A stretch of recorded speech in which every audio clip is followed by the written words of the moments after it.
Okay, so today we continue our little gauntlet that has been going just so great, with everything being a failure except for like a guaranteed no failure state type of game. So this isn't just Amnesia, this is apparently some kind of combination thing that I didn't know even existed. So you have Dark Descent, Justine, and Machine for Pigs, which I've heard of that from somewhere. I just don't know what it would be about. Like what it's a machine that turns people into pigs, or somehow I heard a reference to it years ago. So I don't know anything about this besides I guess it takes place in like an olden time. That's pretty much it. I don't even know if it does have a failure state. It was going to be one of those, like, I could go into it claiming it's permadeath, but then maybe you can't even die. So I could still take credit, because how would I know if it's a truly blind playthrough, like a Memoir Blue or something? Not that I haven't failed games like that too. Like Professor Layton, I lost to a puzzle, which technically you don't lose. You could just keep trying it over and over until you get it. Or like a Contradiction, where technically there is no failure state in that game, at least not up to the point that I got, but I just couldn't figure something out for like a few hours, so I even just consider that a failure myself. So I kind of invent my own failure states to make it kind of fair sometimes, but presumably if you're being chased by a monster or something, if it gets you, you die, and that'll be the end of it. So that is certainly fair. I almost don't even want to do the Dark Descent first. I almost want to play the other two, but I'm not sure, because I like a little warm-up. It's like with Alice. But technically I didn't fail 7 permadeaths. I failed 8, because Alice had like a game built into it, like that was the prequel. So it wasn't just Madness Returns, it was the one before that too, and I failed that as well. And you could say, oh, it's technically not 7 in a row because I did a Memoir Blue, but then again, that's a game with seemingly no failure state. So my only success out of the gauntlet so far, I mean, these are always pretty hard to do, but my performance in the Steam Gauntlet was at least a lot better.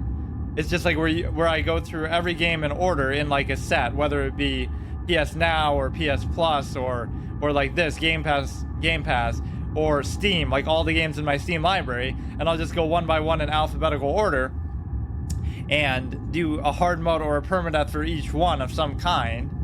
And so it makes it a good way to kind of play stuff that you normally wouldn't, or just go through like a lot of shit.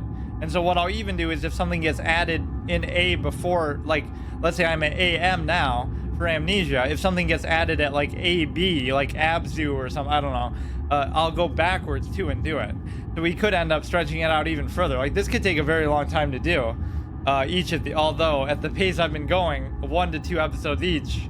So hopefully today we just go through like tutorial and story stuff, and we don't even encounter a failure state. That's been the lucky charm of surviving a first episode. But yeah, it's kind of like, it's a certain great irony that also happened last year. So like last year I came back to streaming in October. That was after 2 years of having not streamed, right, since like 2019. So why did I come back? Was because I wanted to do a hard mode just on my own, like just off stream. I was about to play Luigi's Mansion, not because it was October. It was just one that I had thought about for a while. So it was the super hard mode, which combines a few different elements: riding the vacuum, plus being in the hidden mansion, plus every ghost having 200 health. And so I felt like doing that, and so I'm like, maybe I should just record it. But then I'm like, if I'm gonna record it, maybe I should just stream it. So I just said, fuck it. Okay, so I made another channel, and I tried to do that right on stream. And so I wasn't necessarily planning to come back for good. Of course, I've streamed every single day since then, so that shows you it's Luigi's Mansion Super Hard Mode and Paper Mario Hard Mode, which I did right after that, which I had left hanging. That was one that I had started before, and then I just did it again fresh. But the point is, those two are kind of what are responsible for me still being here and for having streamed every single day since then. They were so good, especially Luigi's Mansion was spectacular, that actually convinced me to come back for good, when I was just doing it on a whim, like I just feel like it. But the real point here is that I wasn't planning to do it because of Halloween or October. It just happened to be October when I came back and felt like doing that. And I did finish it like right around Halloween, in fact.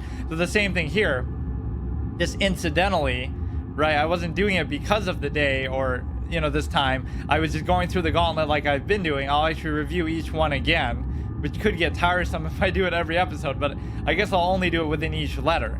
So I failed a few of these, and we just happened to fall on Amnesia on this day. And also, I guess Alien Isolation could have counted for this too, though. So it almost seems like I'm doing a whole Halloween themed last couple playthroughs, but not at all. Maybe doing it alphabetically isn't the best way to do it, but it just, for whatever reason, because then you might encounter the same games over and over, right? Like how we played Alien back to back, Alien Isolation, and then Alien Fire Teams, or whatever, Fire Team Elite,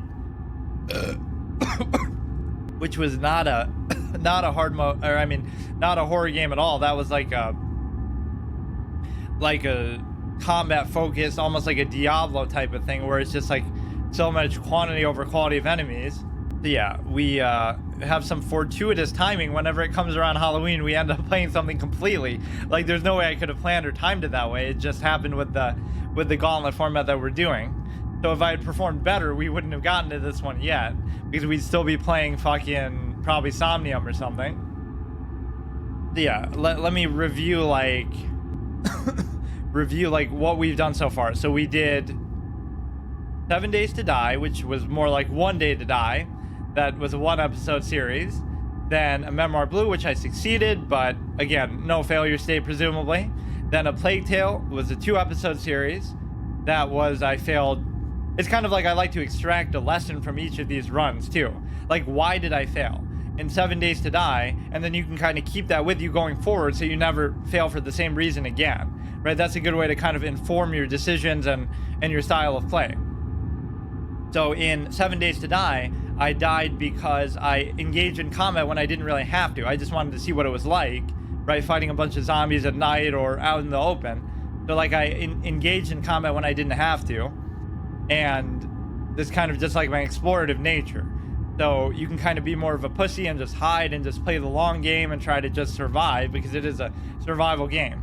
Then a Plague Tale, I died because I kind of went on my own path, and it's kind of ironic saying that in a game that's pretty linear, right?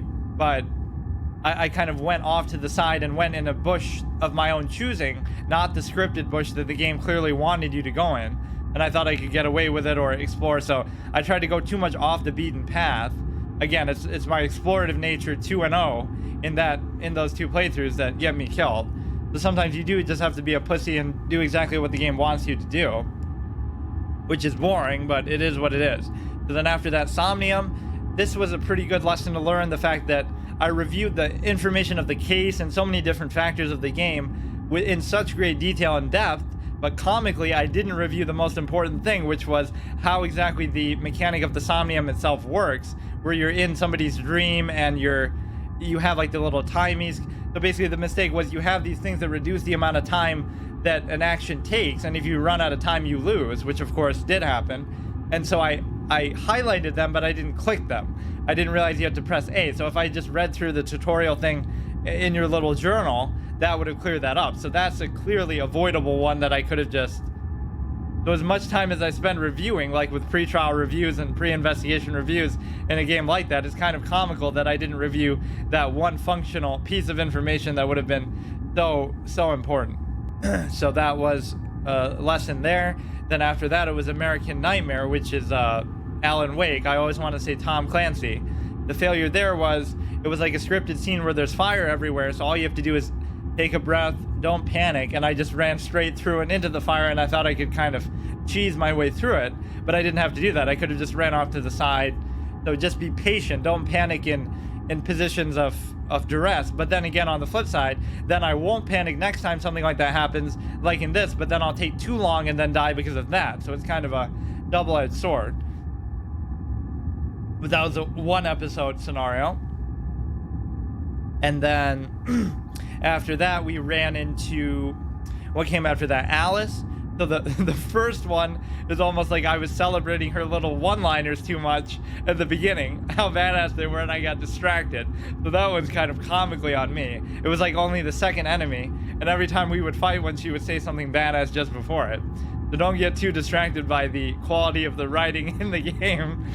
And as far as Alice Madness Returns, that one I don't even mind. That's the first one that I'll say is actually just a combat. I was playing good.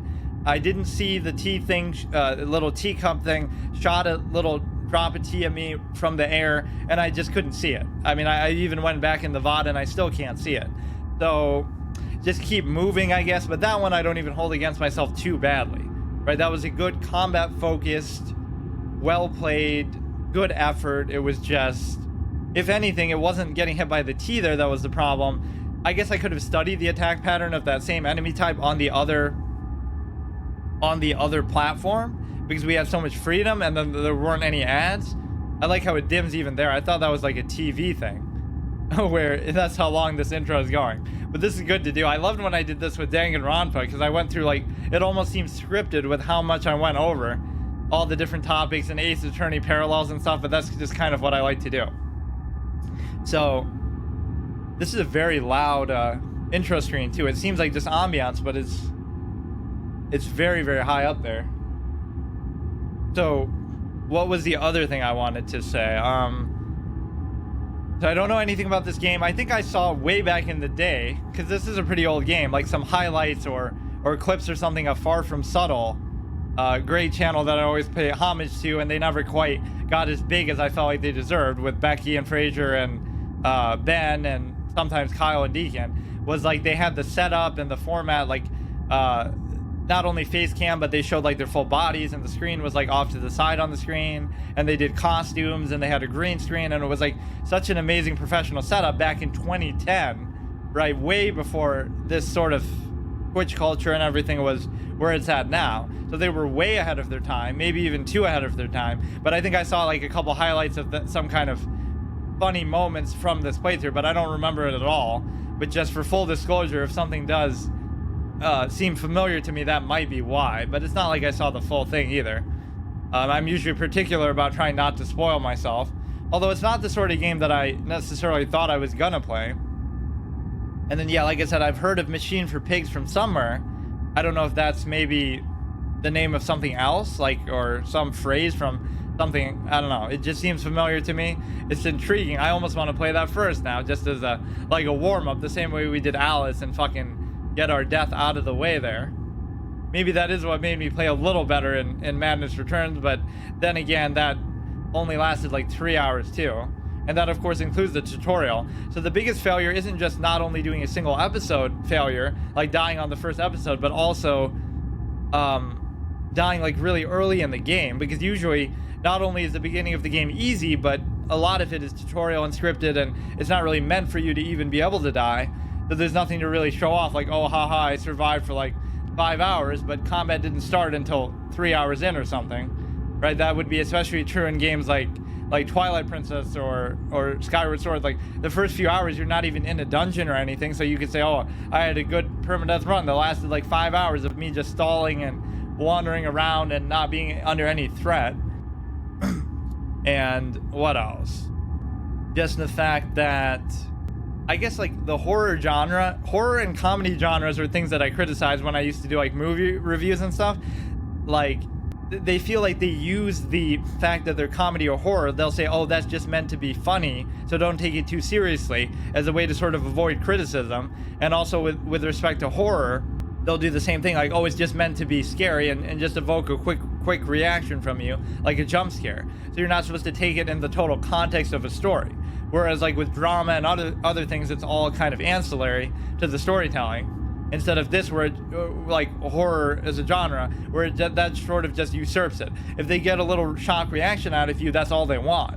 It doesn't matter about anything else. So even some of the best horror movies ever, like Halloween or The Exorcist or whatever, they don't really, I guess people might argue with The Exorcist there, but they have a lot of shock value, but they don't really care too much about the story. It's just about, oh, the monster's chasing us, that's it. Right? There's no overall theme. That's why I think so highly of Signs. As much as we clown on M. Night Shyamalan, like, there is actually true character development there and a lot more going on with it. So that's why, like, I've always felt like I'm just desensitized a little bit to both of those genres. Like, really, for my whole life, is that even with comedy, even if I like it or I find it interesting, like a show or a movie or a game or whatever, I normally don't actually find it funny, or I don't actually laugh. It's just kind of like amusing. So the same thing with horror. I don't typically find games or movies or shows or whatever scary, because it's like you go into it expecting it to be that way, so you're already kind of, you know, priming yourself, so it doesn't have that effect. but it can still be immersive and enjoyable. Certainly, I love the sort of ambiance and everything that you can get with it. But what made Alien Isolation a little bit scary here, where I actually was kind of shaky the whole playthrough, was the fact that I knew I only had one life. So I was actually kind of tense, and it was on nightmare mode. I don't know if this is going to have difficulties. I almost hope it doesn't, because that is kind of a bullshit thing. But like I said, the format demands that I play it on the highest difficulty, even under the circumstances. So let's not stall any longer. So I'm assuming this would be the order they would want you to play them in. So it's kind of cool that it has all three. So we will do all three. So at least that gives me another chance. If I die in one, then it's still not technically over. And then there's another Amnesia after this in the Gauntlet, apparently like the remastered. But yeah, I like that immersive nature of it, that you can become scared just because you're afraid to die and you only have one life. That's what the format can do. It accentuates whatever's there already.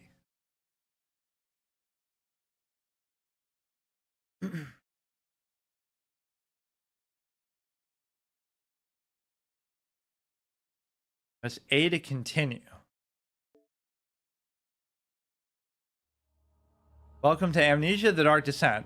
What follows is a couple quick messages on how to get the best possible experience. Just don't give me advice. Amnesia should not be played to win, well, to survive. Instead, focus on immersing yourself. Who do you think you're talking to, dude? Immersing yourself in the game's world and story. Yeah, I just did like a half-hour intro to get immersed. Do not worry about, on the title screen, do not worry about how and when to save. Well, saving doesn't really matter except when I'm done playing. The game will take care of that for you. Just if I want to continue in the next episode, it's no point saving, because if I die, I die. When you want to leave the game, just choose save and exit. You can then continue to return where you left off next time and start the game. The world of Amnesia is, I wonder if it says this in the original, or if this is something they added for the collection. This doesn't feel like... The world of Amnesia is a dangerous place and you are extremely vulnerable. Oh shit. Do not try to fight the enemies encountered, instead use your wits. Hide or even run if necessary. I kind of assumed that, but thanks for literally spelling it out. The interplay between light and dark is very important to the game. Oh shit, I got a little bit of a glare though, because it's kind of sunny. Even with my blinds fully closed, that always happens a little bit.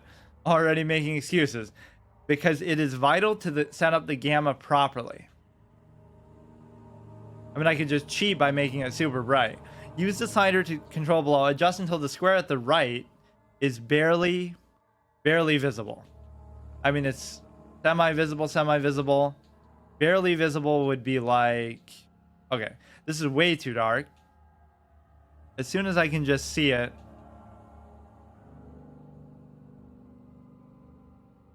This to me is like one of these two.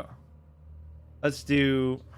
I don't want to overdo it because then it does feel unfair. Like this one I can't really see it. Just because I know it's there, I can make out the outline. This one I can kind of barely see it. I don't know. I'll do 1 point. It's hard to really say exactly. This seems correct. That is all. Hope you enjoy yourself immersing yourself in the world of Amnesia. The problem is this game has built-in black bars. What is that about? You take the time to make it... Oh no, it doesn't now. It was just for that main menu thing. Options, change profile, movement. Show subtitles. This looks like such a PC menu. Show subtitles, show hints. I mean... Show death hints. I should just be able to figure it out. Show effect subtitles. Show crosshair. Focus icon style default or simple. I guess I wouldn't know. Commentary. I wonder if that's like from the creator of the game telling you like why they did what they did or whatever. It should be kind of stupid to do on a first playthrough. Alright, that's fine. Sensitivity, I'll just leave it. Master volume, I'll leave it. The very simple menu. I'm gonna turn off the hints, but I don't know. Yeah, I mean, how complex could the mechanics really be? Oh shit, it's even gonna let me do that. The way the game was designed to be played, enemies will spot you more easily. Tinderbox, well, see, now it spoils the mechanics though too. I don't want to know all that yet, but like I like how even achievements can spoil stuff. Like when you're sitting AFK on the game, it'll show like an achievement: beat you know, not that you even have, but that you could get. Enemies will spot you more easily. Tinderboxes and oil are harder to come by. I wonder what those are used for, to just distract them or to create a barrier between you and them.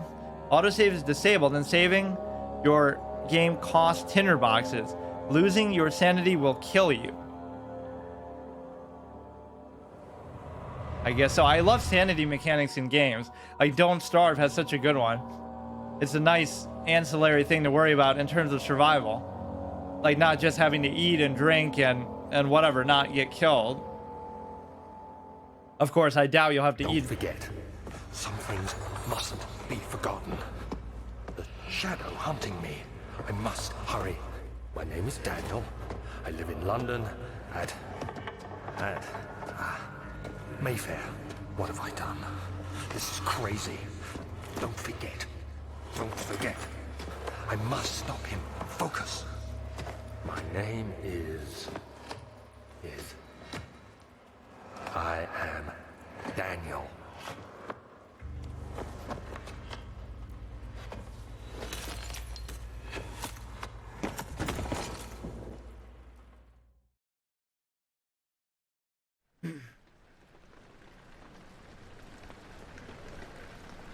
Having clear problems with his memory. He wants to stop somebody from doing something.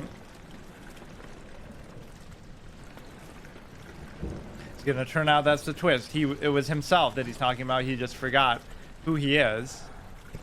So he's the one who caused all the problem or released the monster or whatever. So I don't know if it'll introduce it at some point. It's not gonna give me hints, so I don't know if I'll just get attacked like by AFKing and reading the flavor now. I think that's what you can't even determine. He's trying to see the control. So you can actually jump, which doesn't seem like something... Doesn't seem like you could sprint. I would love it if I just died because this is kind of like peek out behind cover. This is the closest... is the trigger to sprinting. I would love it if you just died, yeah, by doing this. How does interacting with stuff even work? No tinderboxes left. So this is at least the interact button. You pick this up. Yeah, that's a great way to just test whether attention will be drawn or not. But they haven't even introduced what could potentially be attacking me or whatever. So there is a sanity thing. I don't really see the meter, but I'm sure it'll introduce it. All is good is your health. Crystal clear is your mind, your sanity. It's a pretty big inventory system there. Tinderbox is used to ignite light sources in the environment, which presumably you'd be safe around them, I would guess, because it's not meant for saving in the original game. Oil used to keep the lantern alive. When it runs out, the lantern can no longer be used. But I wonder if you're completely safe when you have something like that active, either of the fires. Contains notes you have picked up. Notes, diaries, and mementos. So how do you open that again? You go start. Saving costs 4 tinderboxes. You have 0 in your inventory. So you'll have to... that'll kind of cuck me because if I just want to stop playing, like at the end of the episode, I'll have to waste 4 that otherwise... No, I guess you would still have to light the thing just for that area anyway, presumably. Like the tinderboxes don't run out the way that maybe the lanterns do. So presumably you're safe here. I don't know if you still hear the water going though, so maybe it doesn't pause it. Or maybe the sound just loops, but what was the other menu? Notes, no notes are available. Diaries, no diaries are available. Mementos. Follow the liquid trail and find its source. Okay, so we can crouch. You can kind of semi-sprint. I'll just call it a power walk because it's not really that fast.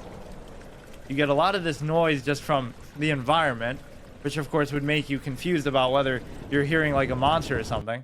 I wonder if by waiting around like we're doing, you would be losing sanity. Probably not until you actually see something or you're actually being chased.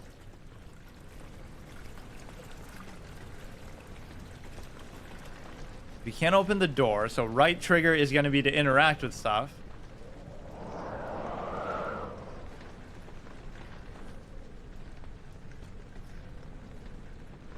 I mean, I doubt they would just throw this shit at you this early. They should at least introduce it properly, but then it would give me a hint that I'm not getting, because that might be a mistake to do. Like, to turn off hints, that might not be fair. Because that just might be like basic button prompts and whatnot. You should use this whenever you look around a corner, right? Like, don't walk out and, I'm just presuming, coming up with a strategy already. Just do this, and then if you see him, you can either back away or just wait. Hopefully it's not going to be... What's happening? Does that mean I was being detected, or... What the fuck was that? I didn't even see anything there. Did that affect maybe my sanity? I was sinking into the ground, the dark descent, literally. Was that blood there before? Did I take damage? What even happened? All is good. I have no idea what that was.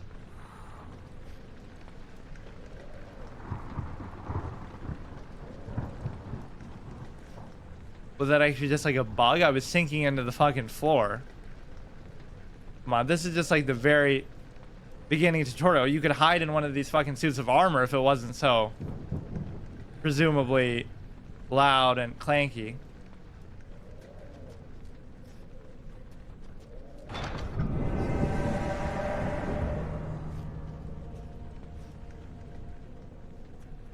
Okay, I'm not going to do that again. Presumably you can't open most of this stuff. I mean, how hard could it really be to stay alive? Because it's going to be mostly linear, I would assume. Like, you're just following the little ick for now. Well, what is that? Like, nothing... That is like such a cheap jump scare thing, because nothing's even there. What's going on with that? It's not hurting my health. It's not hurting my sanity. I don't see anything. I'm just crouching just because. Oh, you can actually pull it. I didn't even realize that till just now. So maybe I could have opened those other things. Audio just stopped there for a second. I could hide in here. Although you can see how slow I'm being. Yeah, this will be us for the rest of the playthrough. Let's just wait the fucker out. You should practice mechanics like this, because this might come into play later. Now watch, the ultimate jump scare. We're gonna open it and he's gonna fucking be right there. I shouldn't dawdle around too long, I don't think, but you would presume you're safe here because there's fire. So this would be like, I'm just gonna like turn and he's gonna be there and he's gonna kill me. That's how it's gonna go. I don't know why he's like slinking off to an angle. Like, what is this camera angle? Why is he leaning? You can do that to maybe make noise and attract his attention. You know how we're such masters of that in The Last of Us. You can fucking distract 50 men and 100 clickers with one fucking bottle. Touch the chair there. It even says don't play it to win, but we're playing on hard mode with no hints in a permadeath first playthrough, so you tell me how we should fucking play. And I still play from immersion and exploration, like it knows me too well, despite all the risks, everything. Why do you even need a fucking crosshair? It's not like you're gonna have a gun or have any means of fighting back. You should always leave stuff like this open, in theory, right? Let's say we're planning ahead for getting chased later. We'll come through here, we'll go in here and close it. In fact, I'll close one, so then you could come in as efficiently as possible. I'm actually planning ahead. I feel like I did stuff like that in Dishonored a lot, where, you know, you leave something ajar just so you can close it and hide or something. A little quicker and more efficiently. That definitely seems to be what the purpose of those would be. It almost makes me want to go back and open the other two doors, because maybe I just wasn't doing the mechanic properly. I wasn't pushing it forward, I was just touching it. And again, it would probably tutorialize that if I had the hints on. I hate that it gives you that option even, like, it's your first time playing, it should give you hints no matter what, but because it gives me the option to turn it off, I feel like I have to turn it off. I feel like this first episode will be mostly laid back and just exploring stuff around. Hey, Rev. Happy Halloween. You too. You doing anything fun? I feel like I'm going kind of too fast, but I don't know how much it'll punish whether you're... I don't know. It hasn't even really introduced what might be killing us.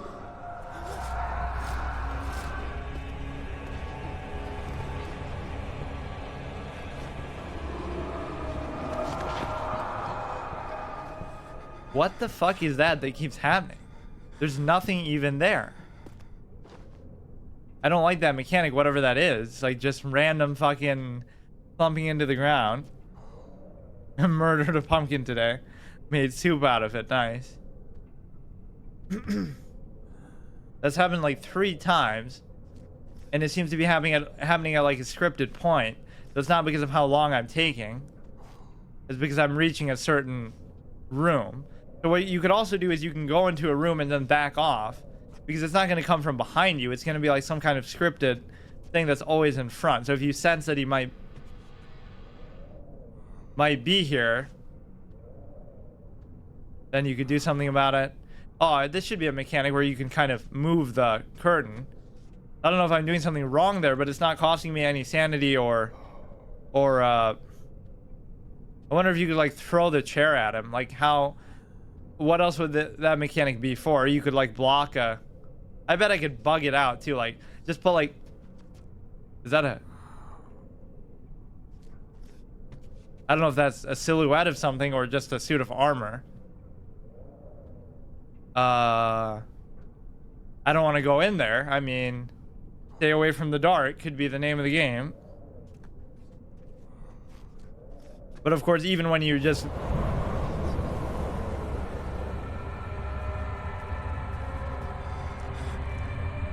I don't know if I should stop moving when that happens or just fucking close the door on it.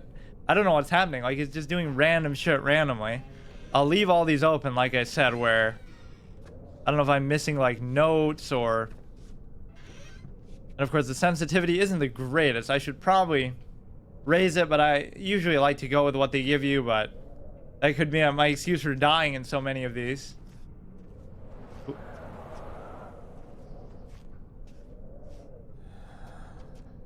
You probably shouldn't turn around as much as I'm doing. It's not like you can even run, so... Old archives. The other children cheered him on, and his name voiced in a steadily rising pace, urging him to do it. Am I really doing this? The young boy thought, and struck his victim with a rock. Now here you feel relatively safe because your back's against the wall. So he's not gonna just fucking come through that. So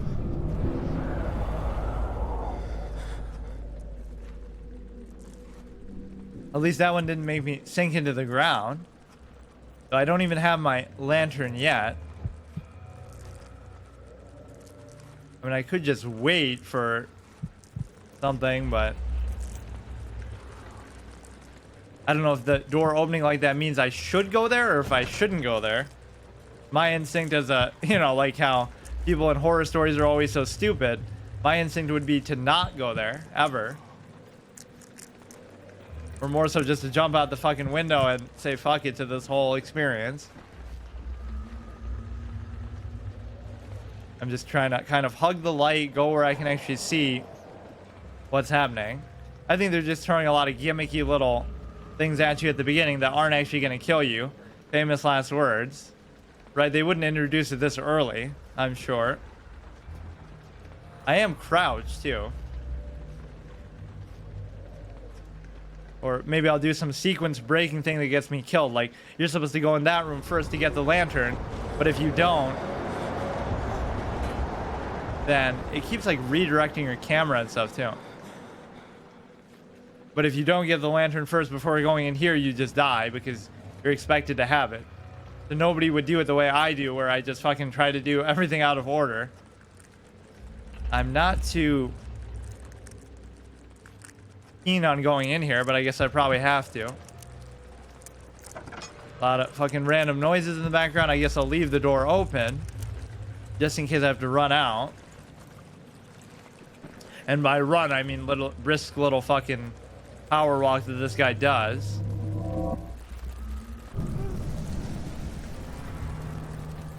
What are these, like little grubs? Are they doing damage to me? All is good. Head is pounding and I have hands are shaking, but nothing's even happened yet. You guys are already pussying out. There's nowhere even to go. I can't even see what's behind there. Just give me the fucking lantern at least. I would need like 4 tinder boxes. I don't know if these are tinder boxes, or even if they were, how would you could be attracting stuff with that amount of noise too by knocking stuff around. Again, the hints would really come in handy because I could be doing something wrong without even knowing it. Like, you're not supposed to every time you interact with an object, it attracts 10% of his attention or something. Okay, so there was nothing actually to do there. We follow the little ick, but it keeps going. What did it keep going before? That's the kind of stuff these games will throw at you, is like stuff will just randomly change, and then you'll question, like, is it because your character's sanity is fucked up, or is it just, you know, stuff is actually like he just came through here from the time that we went in that room. It's kind of fun to try to notice those changes. Nothing even in there. I don't know how perceptive he's gonna be, or like what his weakness is gonna be. Feels like I was expecting some kind of flavor by now. Whoops. Just the fact that some kind of note or anything to give me some more story. Maybe I missed something. Like, that would have been a perfect opportunity for it.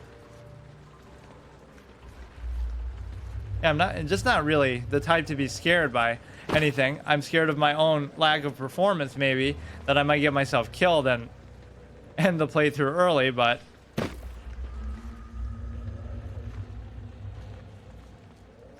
I can't see a fucking thing. What is this, dude?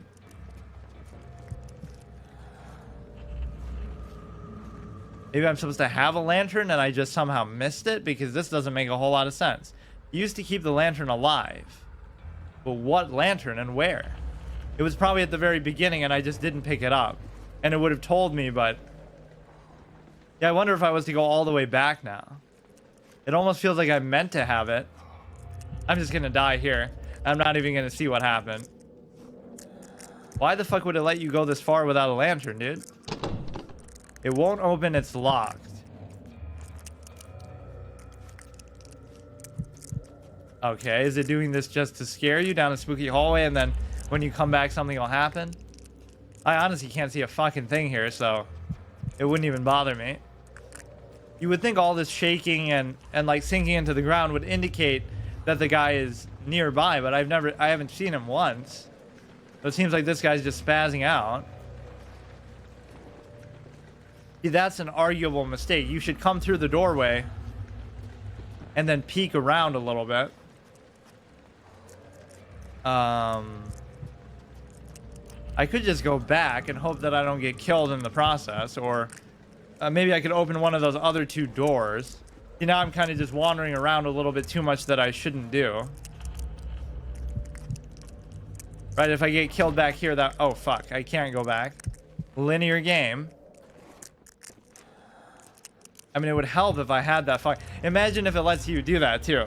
I didn't pick up the lantern, or perhaps, right? Maybe I missed it. And so now I'm just fucked without it. That's the true hard mode.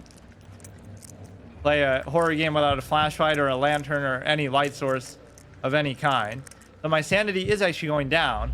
And if it goes down far enough, you actually die. So that could happen. Just if I take too long. So you're supposed to follow the little pink blood stains there, whatever they are.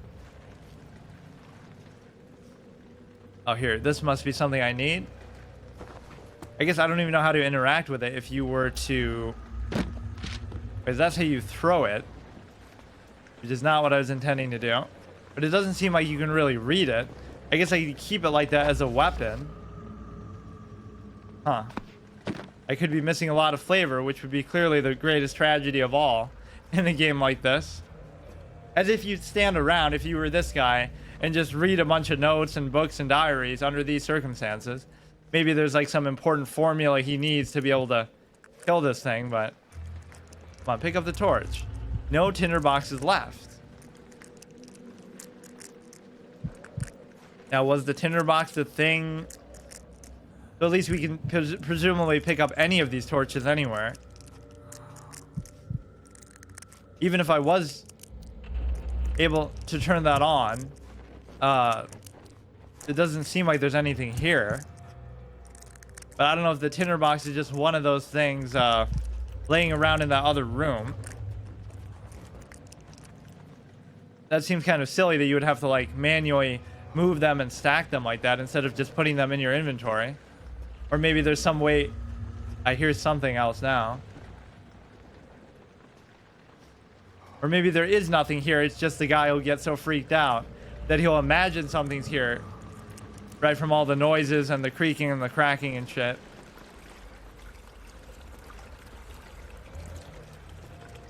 I don't know if this is a tinderbox or what it is.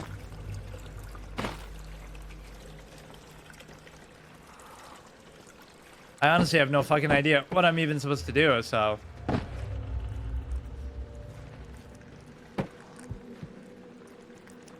That door is locked. We don't have a key. We don't have a torch. We can't go back. I guess we technically do have a torch. At least in the sense that you can pick them up from some of these barely visible spots. You know, I'm holding a tinderbox. Imagine if this is actually how you have to do it. Where'd it go? Oh, here. No tinderboxes left. I'm just assuming that that's what this might be. Fuck, at least give me one to tutorialize it. I might just die after a certain amount of time from the sanity, which is very unfortunate. Bunch of random books, which I can't seem to do much with. You can only interact with some of them. It might be like some bookshelf secret. If you move this book, the whole thing just opens up from the wall. You could use this as a source of light if you weren't a fucking clown. So many resources that characters don't use. It's like how protagonists can be so picky in a lot of games. Like, oh, I'm not going to use that thing. I'm going to use like the perfect... Like they'll throw away a shiv every time they use it or something. That's a dirty shiv. I can't use that to kill somebody. But in a game like this, you wouldn't even have to fucking think twice. Just do whatever you got to do. So you can, maybe it wants me to look up there for effect. A good source of light, at least. I wonder what it would want me to do. Probably something that's in clear sight, but I just can't see. We can't even go backwards.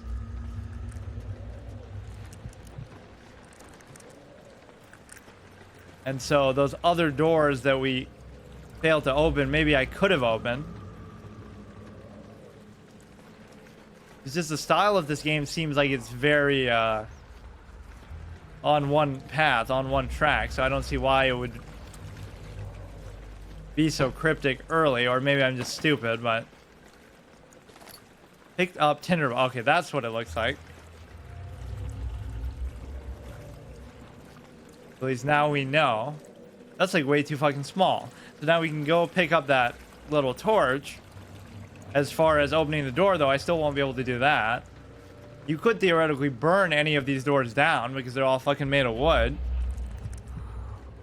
Bunch of random spooky noises. Nice, dude. I don't like those whole sinking into the floor stuff because it just feels so random and arbitrary. I don't know how it works.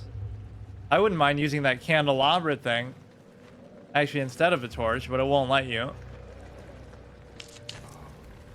What? That's all we get? We don't get to pick it up? What the fuck? Okay, at least now we know. So we wasted the one tinderbox that I have. I don't see what that would even change. I thought I'd be able to pick it up. Fuck. Well, that accomplished absolutely nothing then. I wonder if it'll stay lit like forever. And so you could just chill here and you'll be safe. Presumably. I mean, oftentimes these games will use light as a way to indicate like that they can't touch you or they can't come there.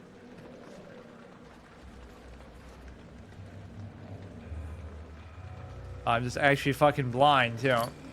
Pick up. Okay, I heard like a actual monster there. So they might introduce it like this. How do we on? Okay. So he just opened that door for me. Now what you could do is you could use this to light a torch, and then you could use the lantern to do it, and then you wouldn't be able to put away the lantern. So how would you put it away at will like that? So you really don't need to do it unless he appears maybe, and then he'll be scared by it, or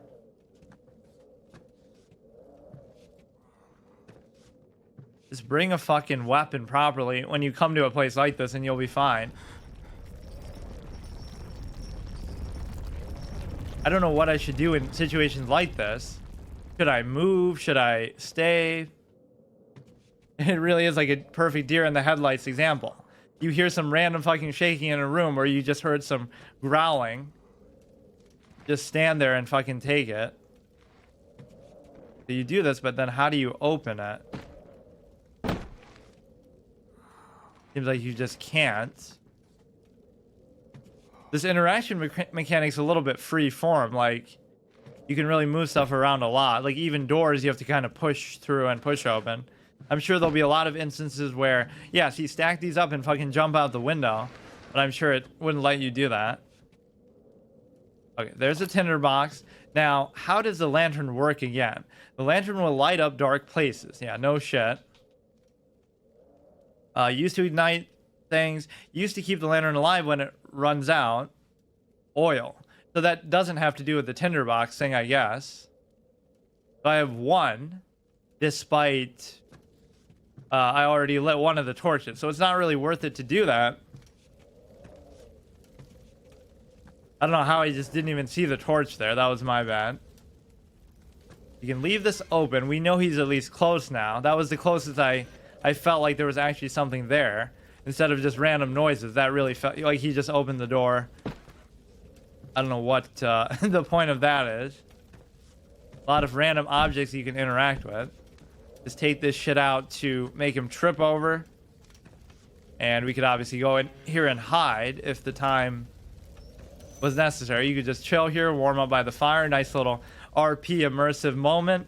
This could be like our location for a... I wonder if you could save it here.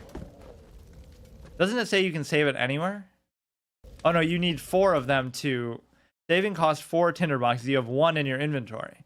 Now that's annoying because you'd like to use them for other stuff too, but you'll have to just deal with it. And so we'll have to look for oil too. So we know at least what a tinderbox looks like now. But yeah, this could be like a pre-trial review kind of equivalent, like how Date's driving the car.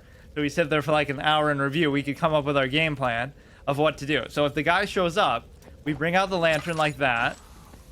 If he doesn't show up, we can just keep crouching like a pussy. I guess there's no harm leaving that open. What's the worst case that's gonna happen? It's gonna burn the whole fucking place down and kill that thing for us?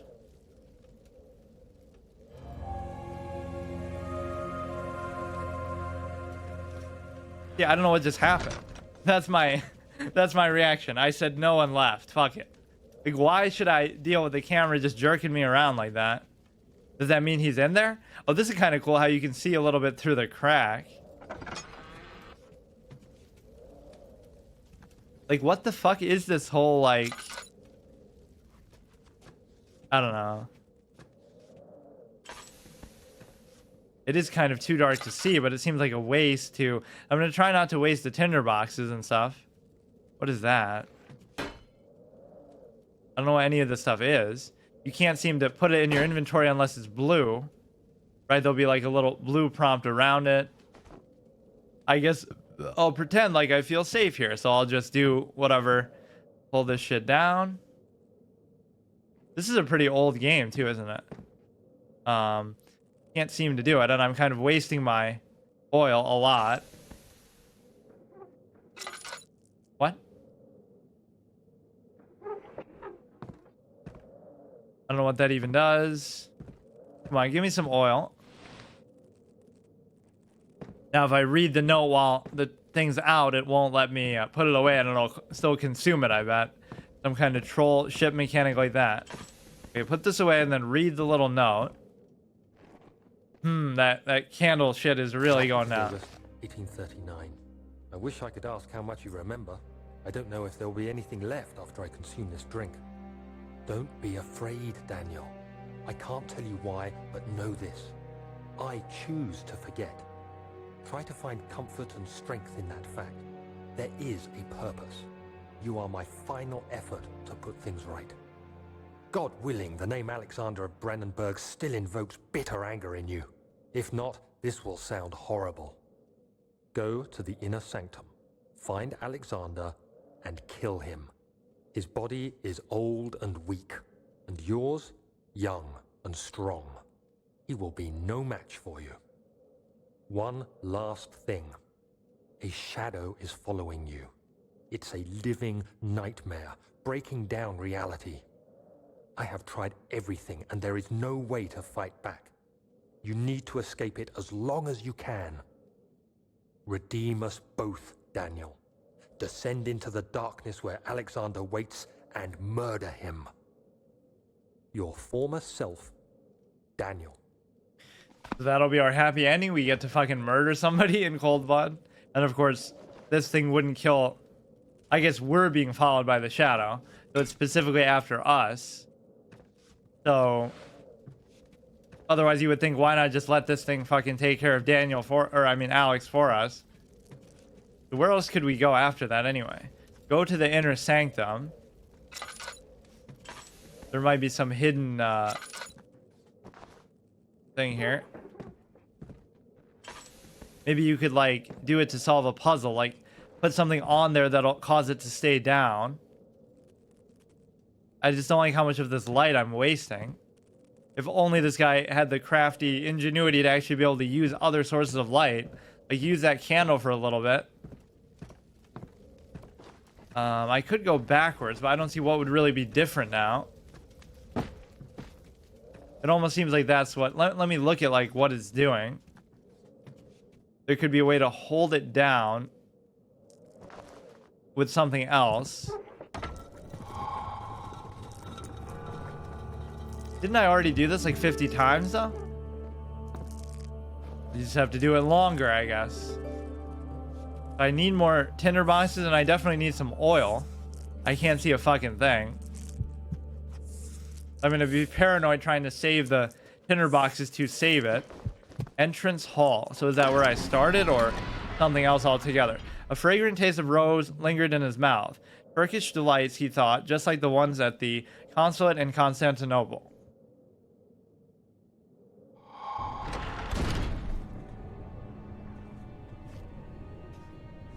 At least it's nice and lit here.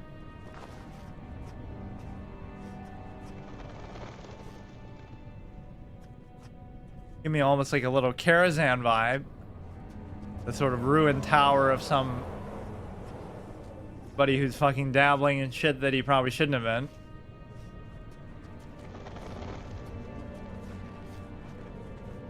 We were descending to try to find... Alexander, is it inside the castle? In a manner of speaking. Come, bring the lamp. You've been to the refinery, have you not? I don't believe I have. Is it connected to the...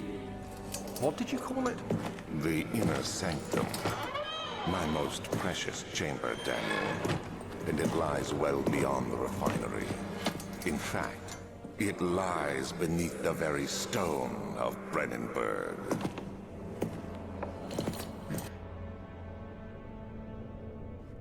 So that's his last name, so that must be like some,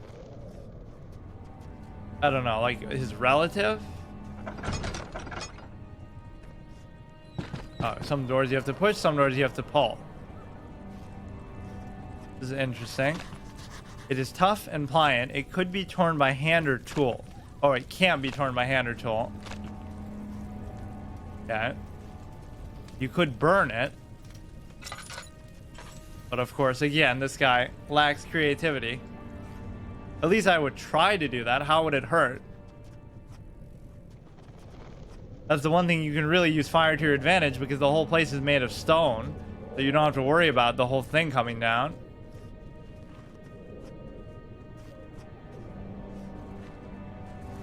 They always just try to scare you with like minor chords and the sound design, and it came like this. Like there's just always fucking random ass noises.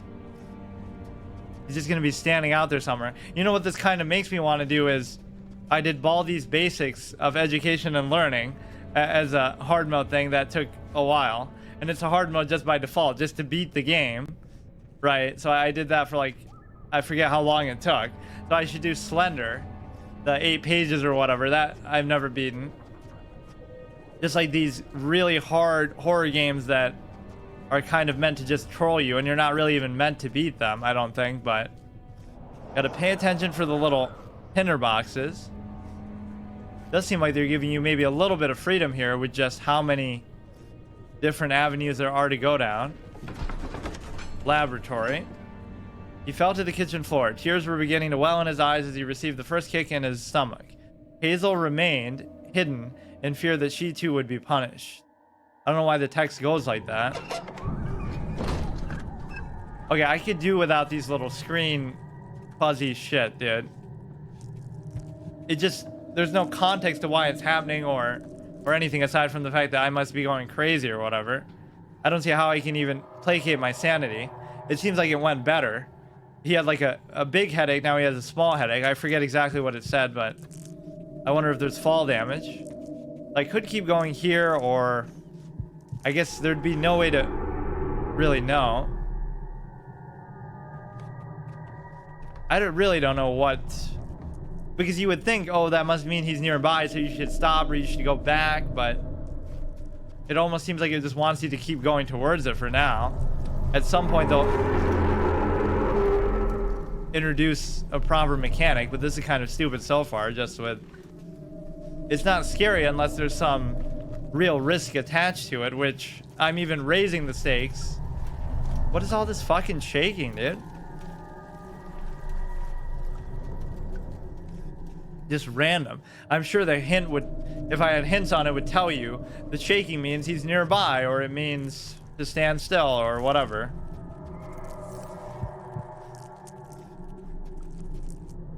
He's certainly not very subtle if that's the case. You just want to keep going down, that's how you know you're going the right way. The dark descent. This guy's of course a pussy, and his head is pounding and his hands are shaking. I think that's what he said before. So maybe sometimes you just have to stand around in the light for a little bit. And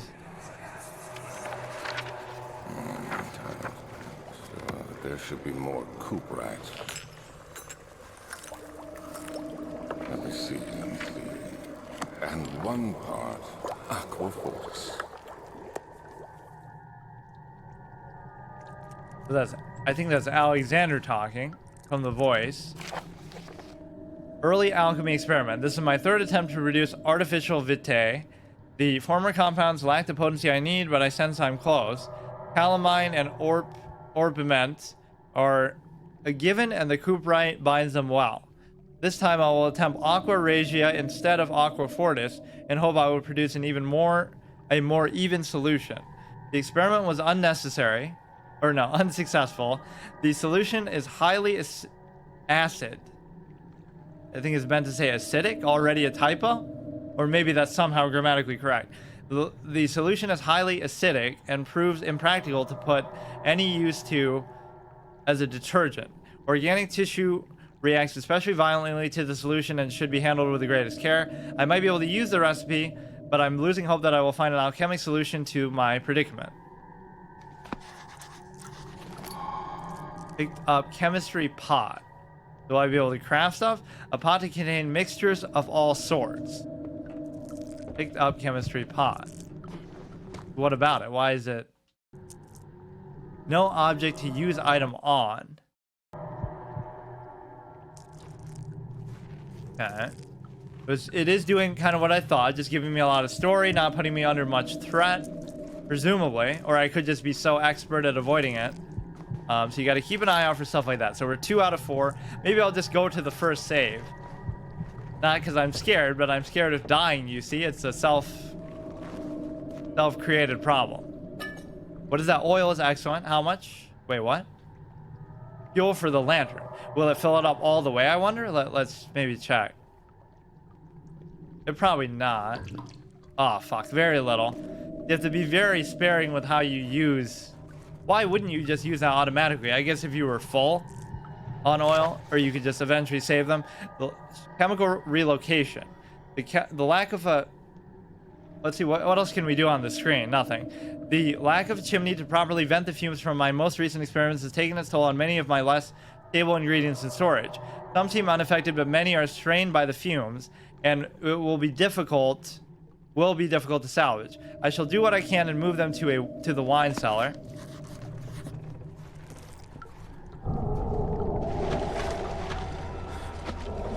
What is that?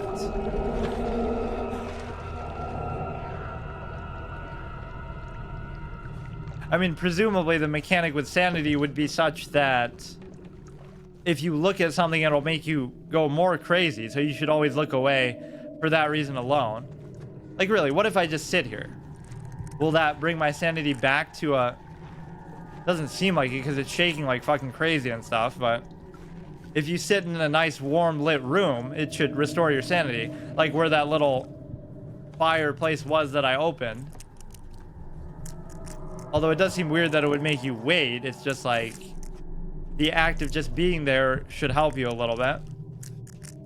There's nothing here but some flavor, which is probably going to be the case with a lot of this stuff, which I am a big fan of. So this is almost like my story game, right? I'm doing my Plants vs. Zombie as my hard mode slot. So this is my story game slot, even though, I mean, certainly you couldn't consider this like a hard mode combat focused game. So traveling to Dover meant going through Canterbury. He made sure to pay a visit to avoid the sense of guilt connected with the neglect of the family. I don't know why I'm so dyslexic today. Cellar, so that's the wine cellar. What? Are there other people here? I just heard a woman. Cellar Veneria.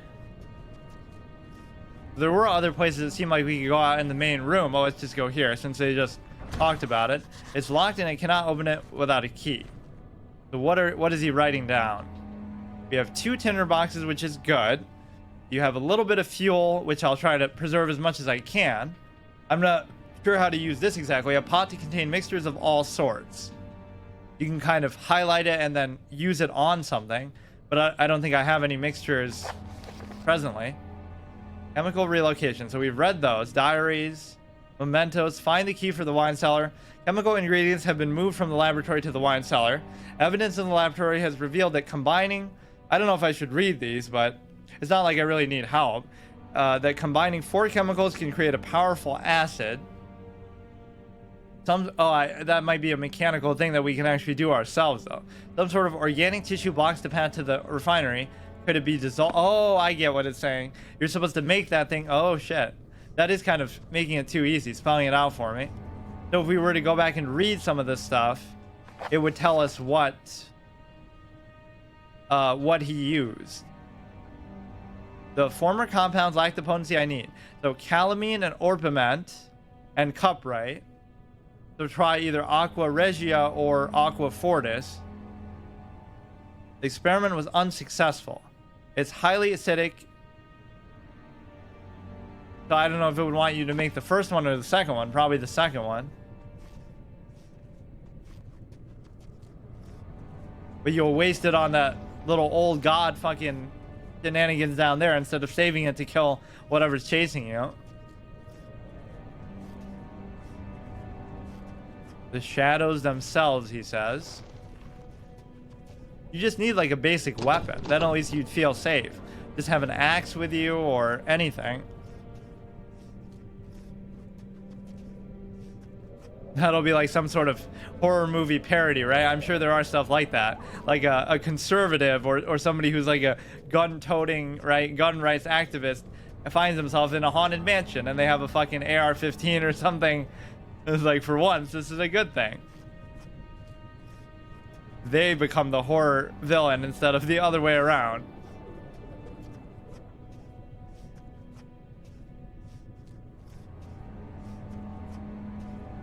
Okay, can't go through there. It won't budge. So I wonder if I will get like an axe or something to get through that. Where else could I go? Basically, I'm just looking for a key.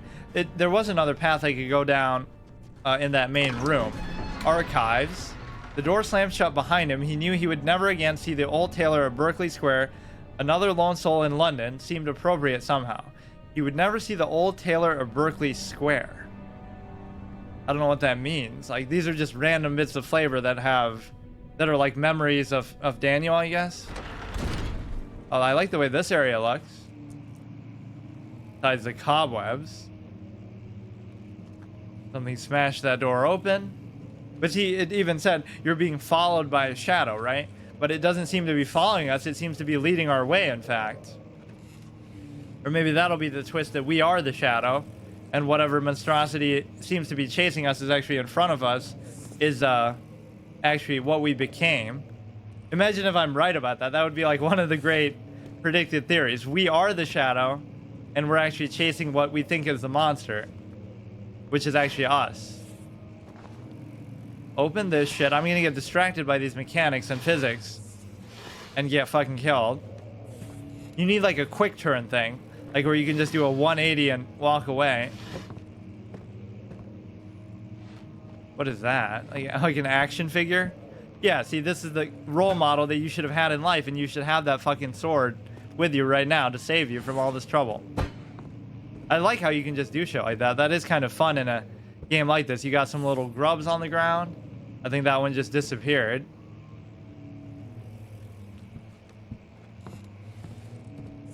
I don't know. I feel pretty safe in a room like this. Looking for like a little torchwood thing. What's it called again? Tinderbox. Nothing in there. I wonder if the resources are less or like more scarce because you were playing on hard mode or whatever. 16th of May, 1839.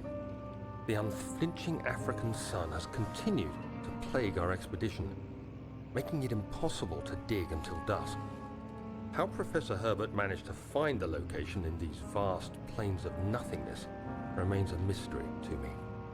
When I asked him about the tomb again, he told me about the legend of Tin Hanan, the mother of us all. An interesting story in its own right, but I can't help feeling there's more. Later that evening, we uncovered a passage beneath the dunes leading to a sand-covered stone structure. The professor was confident it was the tomb we sought and ordered the others to clear the way late into the dark, cold night. Tomorrow, I shall lead the men into the ancient structure, hoping to reach the burial chamber. No matter what the professor is keeping from me, the dig should yield something interesting to take back to London and the British Museum. That's always how it starts. That's how Yu-Gi-Oh starts, with the fucking opening the Pharaoh's tomb, or that's how The Exorcist starts with opening whatever they were doing, some kind of archaeological dig. I forget.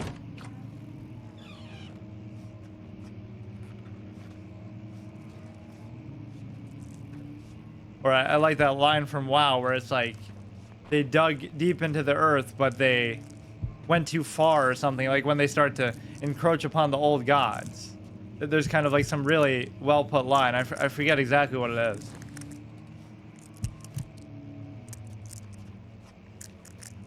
They dug too deep into the earth and I can't remember. It's like something in Mulgore.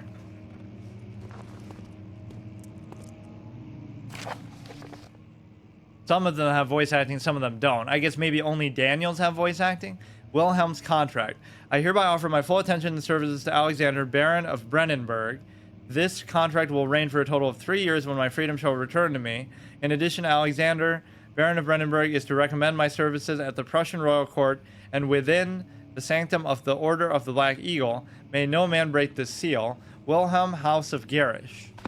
Makes it sound like he's going to be a slave, though. Like, once I'm done, I'll have my freedom back. Like, it's just a job, right? You can move this shit, try to open the drawers, which is not... I think the chair actually was blocking it. Okay, 3 out of 4. That'll be a good checkpoint. I'm not going to overdo it. Fucking, let's see out. But where would you even be able to save it then? You would have to save it at a... I guess you might just be able to save it anywhere.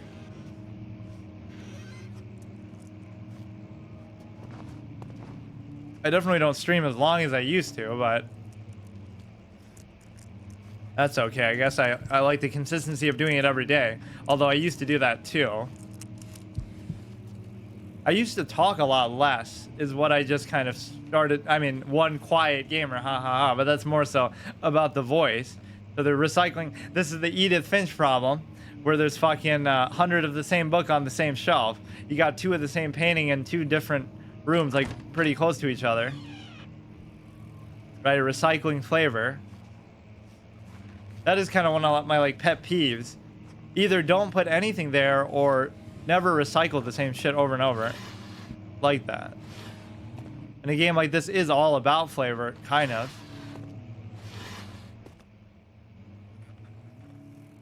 Kind of hard to target the bottom one there. Here.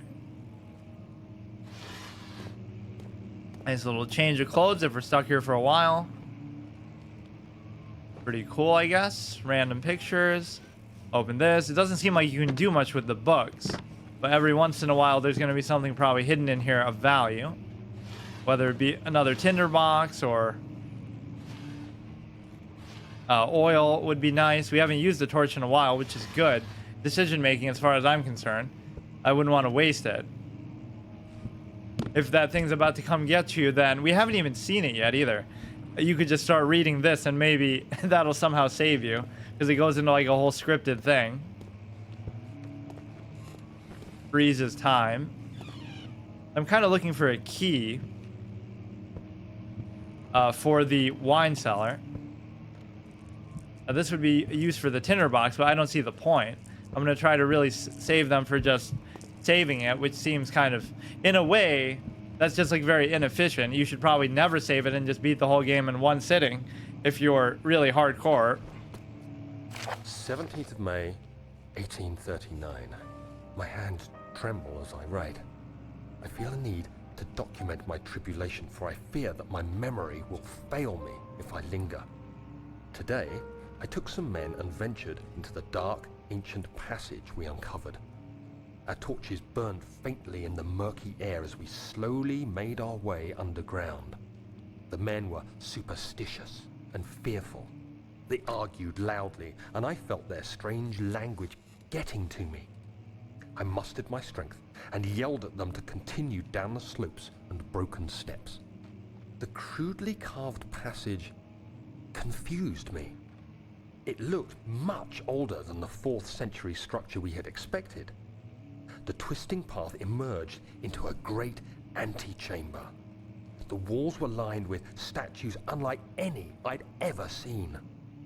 Despite their unearthly quality, I felt a strange familiarity toward them, which haunts me still. At the far end of the chamber, a great slab of stone sealed off whatever lay ahead. I gave the order to raise it, and as I pushed through the narrow space, the heavy stone suddenly dropped, sealing me inside. I was trapped. But if they just open the stone to let you in, they could open it again to let you out. If it's the way he said it, it's like the same one. But without him giving orders verbally, they can't do anything, right? Maybe they'll think that's his intention. He wants to be trapped in there. There's nothing in those two. I feel relatively safe here, but I feel like maybe the instinct to crouch just all the time is perhaps correct. Catalogy. I kind of forgot where I came from now and where I'm going. I think I entered where this door had fallen down. Then I went through here. I don't think I left the door halfway like that. That's kind of a little spooky. That is actually a great sort of design thing that you could do even in non-horror games like the Stanley Parable or stuff, like where stuff just changes on its own as you're going about your business, right, playing the game. So a lot of people might not even notice it. Certain tiny little details that would give you clues as to the presence of the monster or whatever. Okay. I keep hearing like the growling of it.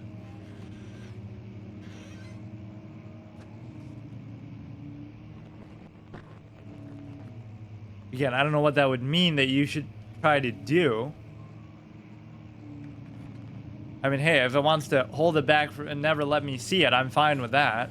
Not that I'd be scared of it or anything anyway, but do like a little art gallery fucking RP like we did in LA Noire. I looked at every single picture in that. I love how I do stuff like that. It's so true to how I would play something anyway. They put all this flavor in the game, so it's there for a reason. Let's analyze this piece of art and see what the fuck it's supposed to be. I have no idea. But yeah, they have like a museum filled with art in LA Noire. And I'm probably the first one to look at it in that thorough detail.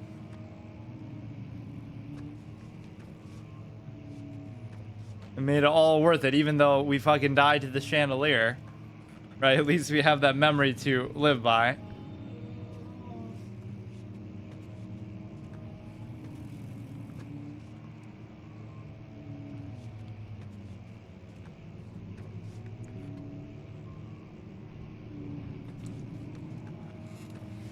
Pretty nice and well lit and comfortable here.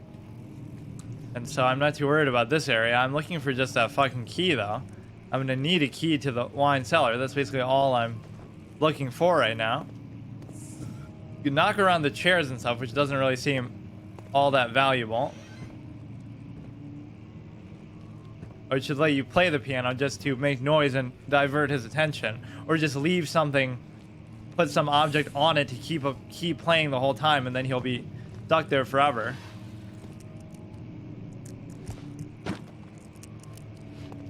You can interact with so many things, but none of them seem to matter. Like, maybe there's something you can do to open it or do something more, but I just don't know what it is. You can rotate pretty freely. I do like the physics, even if they seem kind of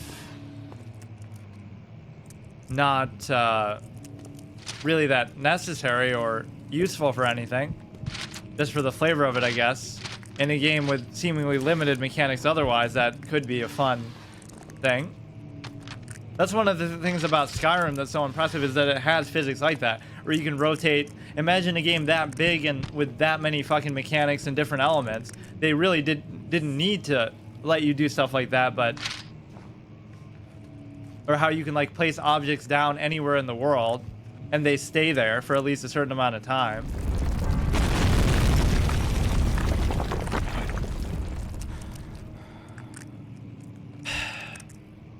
Loud noises are scary, dude. Random fucking loud noises of the game. Yeah, speaking of being trapped in, that note was fucking prophetic.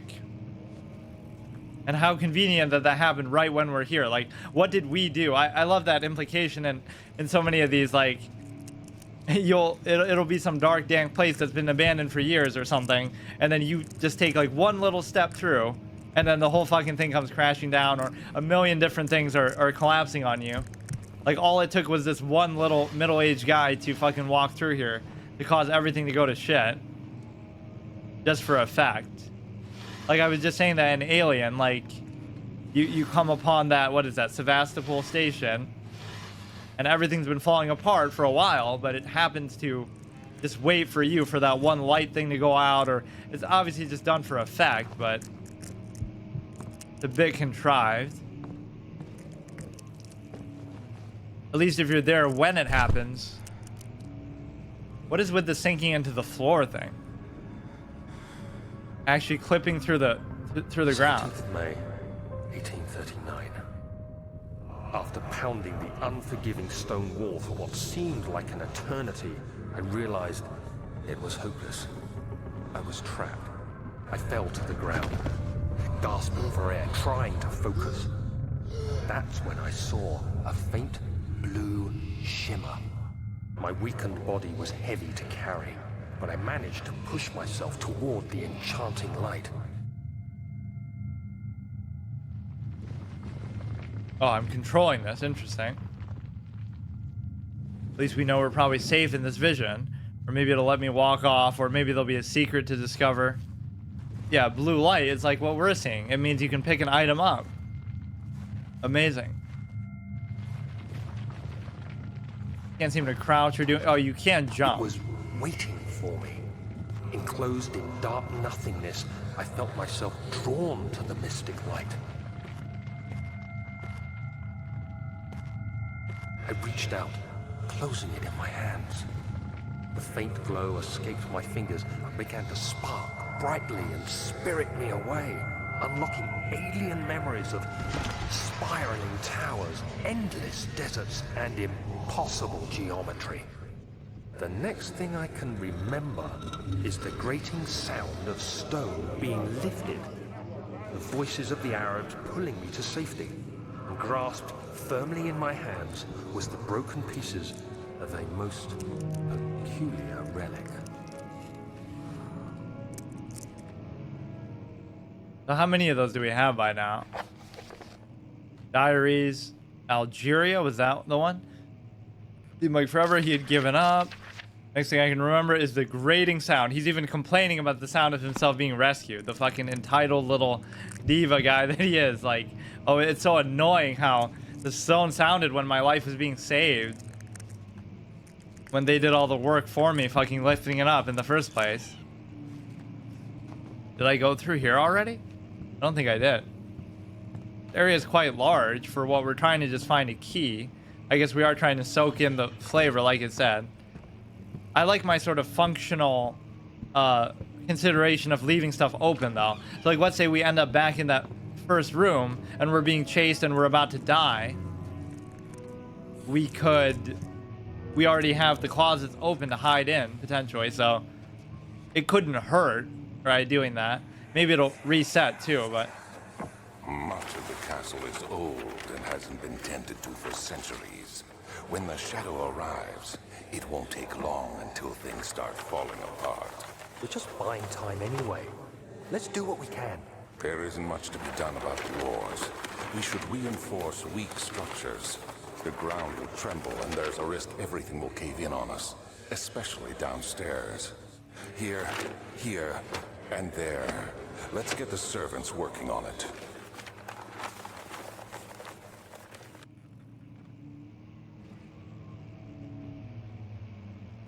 So they know the shadow's coming. They know what the shadow is. So they're just preparing, or making their servants prepare for just everything collapsing, which they evidently didn't do that great of a job because we just saw, like, the rocks come down and shit. Picked up oil. Wait, what? Oh, we have to use it. Okay, so we're at half, which is excellent, and I'm doing a great job of conserving the oil now, where I wasn't doing that so much at the beginning. I kind of just don't want to use it at all, but ever. But maybe just in the presence of being attacked or something, we can certainly justify it. Fragile, but not breakable by hand. And of course, I don't have anything I could possibly use there yet. So even soaking in all this flavor in this area, I still don't see a key or anything. I could go back out to that main area where that cellar is, and maybe there'll be something else. Some other direction to go, which I think there was. There's no map, as far as I can tell, so...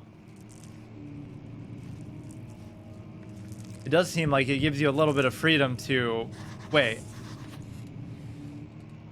I won't be able to go back either, because the rocks fucking caved in, of course. You have to find some other way. See, seeing him through there would be kind of creepy. Right, a little crack in the wall. Or maybe I have to find something to be able to break this. Not by hand. Evidently I did do it by hand, or maybe something else did it for me. I just kind of spammed it a few times. You have to be swift when you activate the first one. You hear that? If it stops, you'll have to start over. Isn't all this a bit excessive? You can never be too careful, Daniel.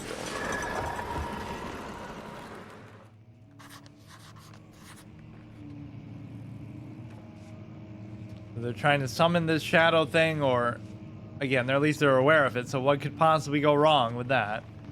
The blue doesn't appear until you're like right close to it. Or no, I guess it, oh, it kind of comes in and out. I couldn't see it at first. Pick up the oil again. It makes me feel very willing to use it a little bit. But you should almost do it like the Eye of Truth. Right, you should take up less that way than if you were to keep it out the whole time. What I really want is that 4th tinderbox. Should be coming up soon. So normally it's just used to light stuff up, but here we actually need it to save. I like how the blue light actually works as a source of light that kind of would save you from having to use your lantern and such otherwise. It's absurd that you wouldn't be able to use the lantern to light another source of light, like a torch or a candelabra or something of the sort. So I'm kind of on a scripted path now where I can't just go back at will because of all the rocks. The door here, there's a little letter here. So where did he have all his wonderful, wacky adventures? One in Algeria, one in, oh wait, they're all Algeria? Why did I feel like they were different places? Never mind. What now? It's not letting me... Oh, it was blue, right? That's why it's glowing. Huh. I guess I can't do anything with it. I just need some kind of like a hammer or a bat or something. It won't open, it's locked.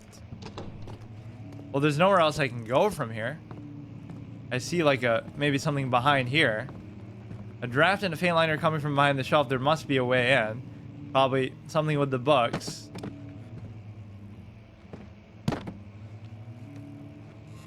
It would be cool if it turns into a really good puzzle solving type of game. It's hard to tell now whether they're going to place a ton of emphasis on that. And it's creepy how the sound just stops sometimes, but I feel like that's not meant to be creepy. That's just me kind of like going at an angle or place that they don't expect you to, or like it's counting me as being in the next room, so it doesn't know what to do with the sound. I mean, you could just fucking push this, probably. But this guy's got to make everything difficult for us. Maybe it's just a clue that you can come around the other side.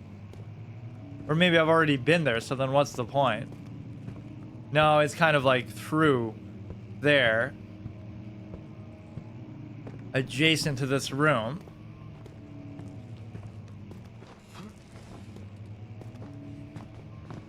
There's like another torch, which you could use a fucking tinderbox on, or you could just take it to have a spare. It really seemed like I was meant to read this, but you can't break the glass, apparently. What? Did I just do that by accident? Oh my god, that is a genius moment interaction where I do it by accident. I'm just flailing stuff around the room, and now I discover what's going to be a core mechanic. Amazing. Dynamic moments in gaming. Local folklore. Alstad and Brennenburg Castle, 1801. Another region rich with lore is Alstad, deep within the East Prussian woods. For centuries, there have been stories surrounding the hamlet and its neighbor, Castle Brennenburg. The quiet, forest-clad mountains dressed with scattered lakes is as picturesque as can be, albeit the area is haunted by the dark. Literally. I don't know if that's just like, ask any local you want to hear proof of the widespread superstition. All travelers should indulge themselves in such conversations, since it will certainly serve as exciting entertainment. More like it might just freak people out and make them not want to talk to you. All of them have their own twist on the tales, but there are some motifs that keep reappearing. The Gatherers. This story reaches all the way back to the time of the 30 Years' War. That reminds me of Half-Life. What is it? The 7 Hours War. It is said that soldiers who abandon their duty get lost in the cold, dark woods, and where and were forever damned to roam the grounds. Soldiers who abandoned their duty. Their bodies, wrought by their tainted souls, have left them disfigured and empty of essence. Many of them have been cited. Many have cited them over the years and described them as horrid revenants. They move silently through the woods, shying away from any beholder. They are called gatherers. I wonder if that is going to be what is after us, as they seem to follow some ambition to steal living creatures. It is their prey which can be heard struggling inside the damp burlap sacks dragged behind them, which reveal their presence. What dark scheme do they follow? A visit undone. Heinrich Cornelius Agrippa, the well-known erudite, visited Alstad at the start of the 16th century. He resided in the local inn for a fortnight as he looked for the remnants of the kingdom's past. During his stay, all the prominent members of society paid notice, and he is mentioned in many records of the time. One day he went to investigate a burrow in the northwestern glades, only to never be seen again. Heinrich is known to have passed away in Grenoble 10 years later. He dismissed the notion of ever visiting Alstad, which makes you wonder what really happened. Who was this mysterious man who visited the sleepy hamlet in the woods, and what happened to him? Or he lost his memory, kind of like what they're hinting at with Daniel and otherwise. Immortal Baron. The Baron of Brandenburg lives in a reclusive life with his family at the castle nearby Alstad, and like most of those of noble birth, rumors are inherited alongside with the title. I'm really bad at reading today. I don't know why. I just keep adding in words that aren't there. No, actually, that was correct. It's just an awkward sentence. Alongside with the title. I thought it said along with the title, which would make more sense. Researching the history reveals little. Before the castle was consumed by fire in the late 16th century, it was rebuilt by Alexander, a nobleman from the Rhinelands, claiming the role as protector of the Prussian state. Alexander helped the region to flourish and remains popular throughout his presumed lifetime. The family is always secretive when it comes to their lineage and heritage. Therefore, the birth and death of Alexander and offspring has never fully been recorded. But he can't be dead yet because we're about to go down to fucking murder him. This has fed the idea that the Baron is in fact the one and the same who came from the west over three... Wait, what are you talking about? The Baron is one and the same who came from the west over 300 years ago, lived through the time of the occupation, and joined the coveted order of the Black Eagles along with the great leaders of this country. But how could he be alive for 300 years? Or maybe they're saying his ancestor. So you're able to use items like this to break open the thing, which I completely discovered by accident. I was just kind of moving them around to see if something was here, like under it. Why does the sound keep cutting out like that? But that still didn't do anything for me, like giving me a key. Could be under here, maybe.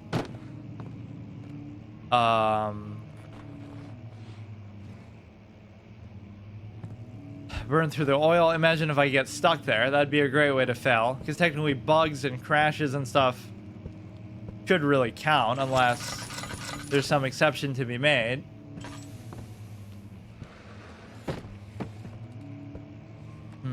Would they really put a key just like randomly on the ground like that, I wonder?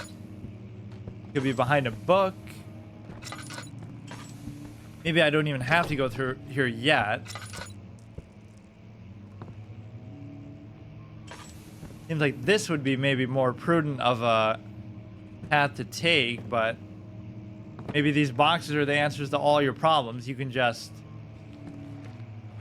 use that to push it. I don't know what other object here would make sense. You could use a brick, but you can't touch those. We picked up all the books off of it. Maybe you have to light all the torches to, like it's Zelda. But of course, this guy doesn't know the key Zelda technique, which would be to... Maybe this is like a special book that's going to open the pathway. What do I do with it, though? I can't tell what I'm really doing.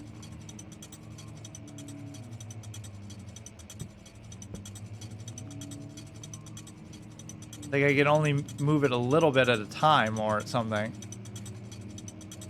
The fuck?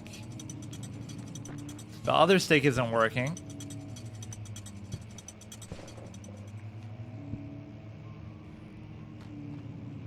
Heard some noises happening, but it's sort of desensitizing you to the noises. So then when it actually is of consequence and is an indication that you might be in danger or about to die, you won't even pay attention to it. You should be back to normal sanity now, though. A slight headache. All is good. Yeah, it'll be a hitless run. We haven't even taken any damage yet. What the fuck is the deal with this thing? What am I supposed to do?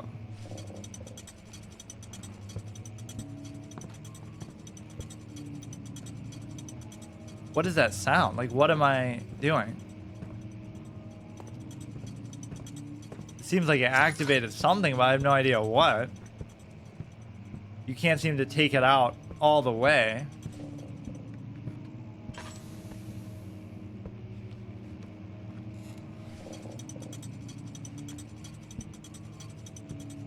No idea what that's doing. I doubt it would make you go all the way out here and see something. What could it be activating in this room with that sound? And it stops as soon as it goes back in. So what could that be doing?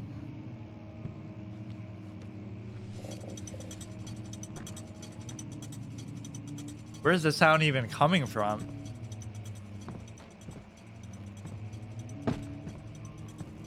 Wouldn't it be funny if it was supposed to make this thing rotate to the left to open, but I was blocking it with the box, so it wasn't able to? That'd be one of those things you could get stuck on for hours, not knowing that you yourself caused the problem. A little bit of a tricky spot. I guess I could look around maybe the previous area, but it seems like mostly it wants you to just keep going in one direction at times. Looks like there's another one here, right? Maybe that's what it is. Just do both of those. 2. So maybe there's even more than that. What the fuck could it be doing?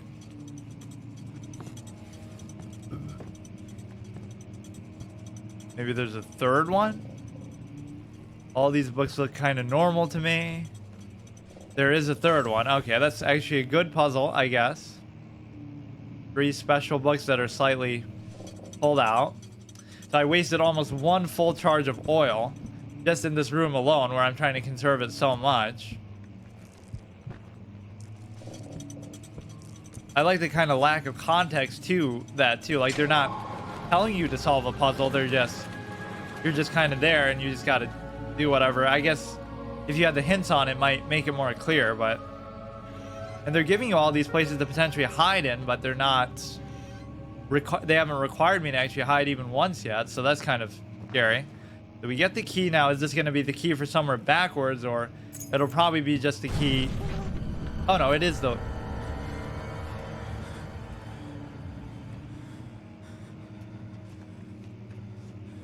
So let's say we assume that there's some trouble. So we can just chill here for a minute. Let your sanity go back to... He sounded like he was breathing all scared too. Now I could wait here for a little bit. The problem is I don't really know how the mechanic works, so maybe staying in here could be a bad thing. If he already has a bead on me, or... I don't know. Or how long you would have to wait.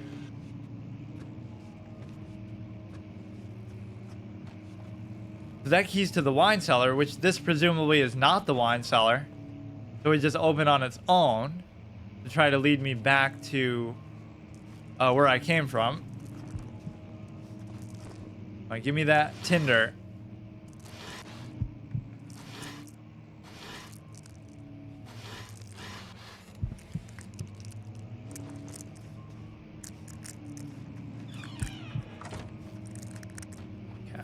A lot of little spooky noises, nothing too bad. I don't know if he's in there. I kind of want to see him just for the sake of it. A lot of those interactions have just been doors opening or things happening on their own. that have nothing to do with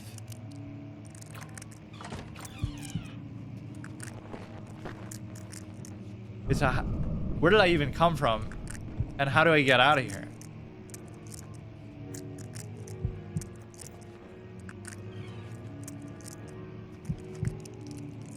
I don't know what is going to indicate where he is or what he's up to, but it won't budge. All I have to do is backtrack and go to the wine cellar. I just forgot. It was the room where the door was on the ground. There was like a broken and beaten in door. ... That could be one of the most concerning things. You can't even put into words just how fucking psychotic you've become. Jump out the fucking window and you'll be fine, dude. It might be a little bit too high up for that, but...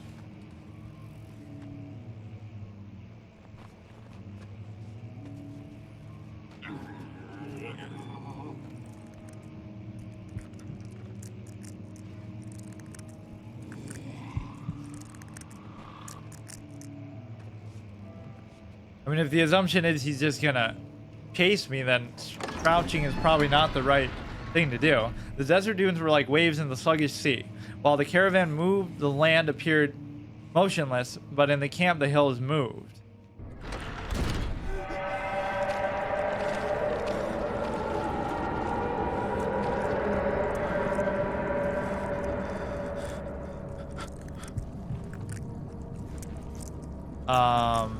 That's one of those moments where I would just turn around and go through the door. What is this? I don't know if... What am I supposed to do? Jump over it or what?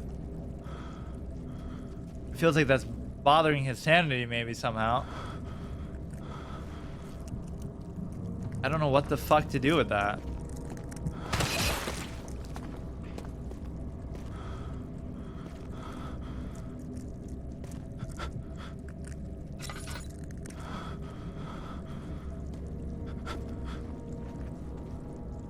You can't seem to jump over it. All is good. What if I just go back? I mean, maybe there's some other way through. Statues were praying, gazing in the dark domed ceiling into...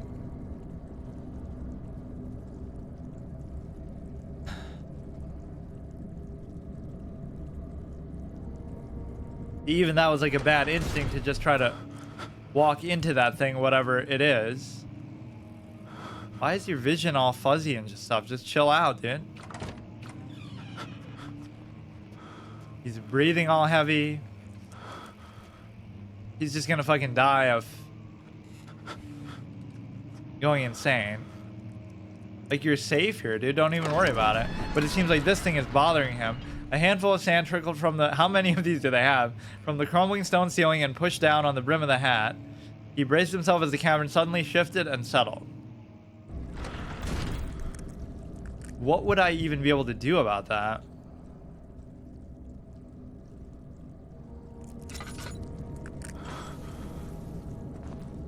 This could get me killed, I mean... Really, you can just jump over it. Just that simple. I thought it would keep just pushing me back. We can go towards the wine cellar. I don't know why this guy's having fucking a panic attack when we haven't even seen really what's after us. Maybe that's the whole point. It'll always just be behind us.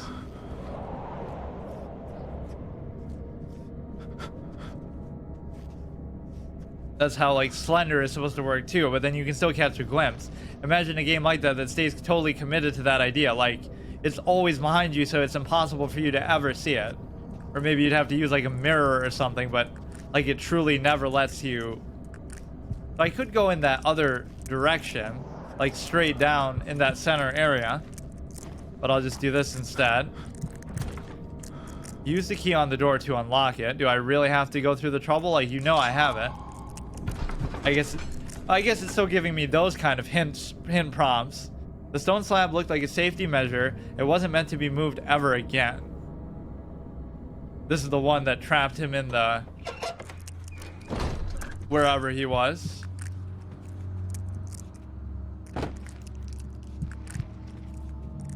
got a good atmosphere to it, but just the linearity of it, I'm not sure how the sanity mechanic works either. I'm guessing ... is worse than head is pounding and hands are shaking. So we've come back to this now. I don't know what exactly affects it going up and down, but presumably this room is not the greatest. Maybe just the act of making progress helps you a little bit. Because he knows you're not just fucking stuck in place. And it is trying a little bit too hard with some of these things. Where did the Baron go? Who cares? He left us enough wine to last us a lifetime. Or at least until tomorrow. Good one.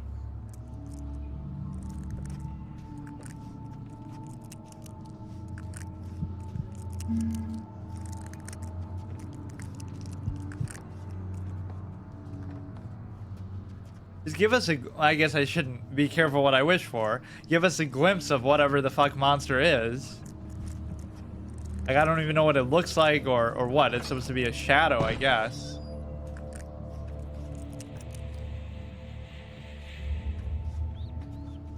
You know what this looks like? A good opportunity to get a tinderbox. And we don't need to push our luck any farther. Is that it? No. What is that? Okay. So, what do I do?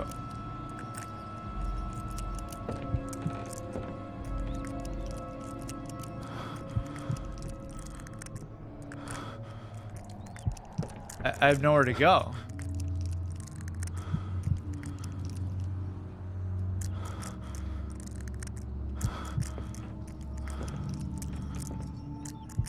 Could be a bad moment, bad decision. Let's see, what is it that we just got anyway? Medical bracer to improve health and heal wounds, which means I might be about to take some damage. I don't know if putting on the light would help or... Yeah, sink into the floor. And just die from fucking sanity. Is that what even happened? Well, playthrough over. Fuck. I don't even know what happened. I guess probably... I don't know what you're even supposed to do there then. Start new game. How would you even go back out to the main menu? What the fuck? Like, should I have brought out the torch? That's like a total deer in the headlights moment. You probably shouldn't just look at him. You could look away, you could take out the torch, you could try to run past him, which doesn't really make sense. Or you could try to use one of the things on the lantern. I guess using light would probably be the best. But then you might think that attracts his attention. I thought he might just go away if I waited, but that was kind of stupid. So make that 8 in a row so we could try... What were the other ones called? Like Justine and stuff? Only thing I don't like about that idea is maybe it would like kind of spoil stuff. So if I ever do come back and... Well, I guess the implication though is that I won't. You have Justine and you have a machine for pigs. I'm just intrigued by the title of that one. They could try those, I guess, another time, although that was a disappointingly short fucking thing. So, I still don't get... It doesn't seem to let you exit from here. So looking at him probably raises your sanity, or I mean lowers your sanity. And... that is like the definition of deer in the headlights. Like, I just want him to go away. Like, if I just stare at him long enough, he'll go away, or... It's hard because you don't really know what you're up against. If you just stand there, either he could leave or he could come after you. But like you're at a dead end in a hallway, so if you walk towards him, right, you're just kind of opening yourself up. So if I did that and died, enemies will spot you more easily. Tinderboxes and oil are harder to come by, so it does throttle the resources. Autosave is disabled and saving requires 4 cost tinderboxes. Losing your sanity will kill you, which is clearly what just happened. I mean, it's a hard mechanic to get a hang of on a first playthrough under that kind of circumstance. So we get our wish and we see the monster and we immediately just fucking die of a heart attack of how scary he looks, even though I can barely even see it. I didn't even get a clear look at him still. So we'll always be wondering what he looked like unless they show it in the other games too.